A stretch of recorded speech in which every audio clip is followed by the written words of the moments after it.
I can promise you, sir, if I thought that the evidence pointed to the Gospels and to the New Testament being put together by the Catholic Church, I'd be highly suspect. But, sir, who on earth told you that the New Testament was put together by the Catholic Church? I believe it was the Catholic Church. I mean, when I say put together, I don't mean it was written. I mean that a bunch of books were written, and there was an assembly in like 600 AD-ish area around that time where they said, we like these books, we don't like these, and they reformed it, and they put out books they don't like, and they kept books that they do like. This actually did happen. Well, sir, if that actually did happen, I wouldn't believe in Jesus. Okay, I do. Because it did not actually happen, I can promise you. Okay, has anybody else heard of this? She's heard of it? Anybody else?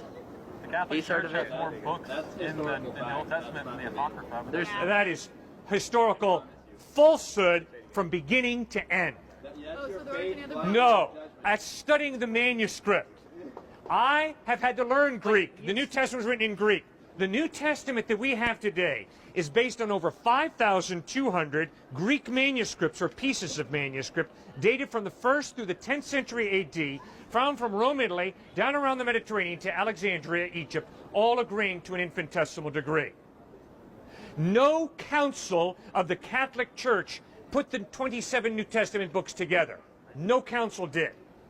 What happened was the worldwide church, from Rome, Italy, down around to Alexandria, Egypt, over a period of 200 years, accepted those 27 New Testament books as authentic and reliable.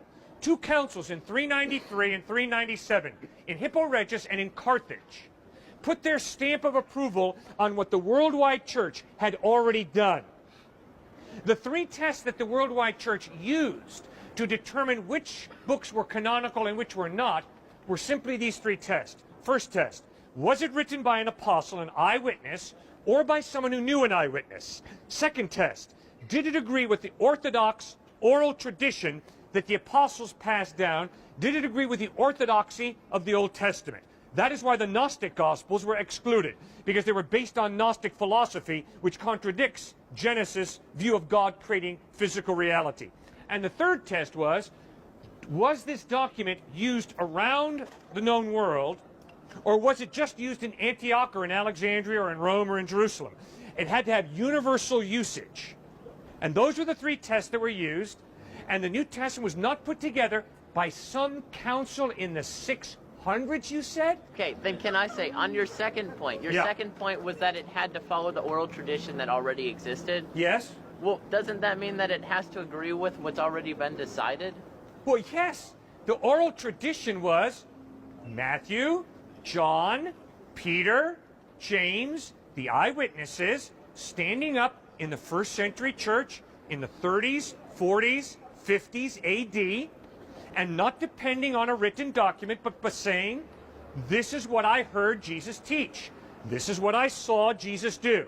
Then, as the eyewitnesses began to die off in the 50s, 60s, 70s, 80s AD, more emphasis was put on the written word, because the eyewitnesses were dying.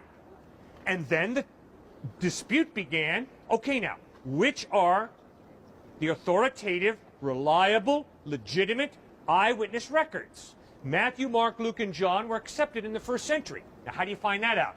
By reading the writings of the early church fathers, like Ignatius, Bishop of Antioch, Clement, Bishop of Rome, who quote these Gospels in letters that they write.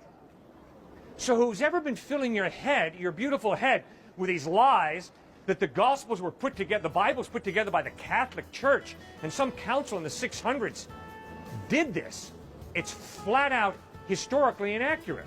It's not true.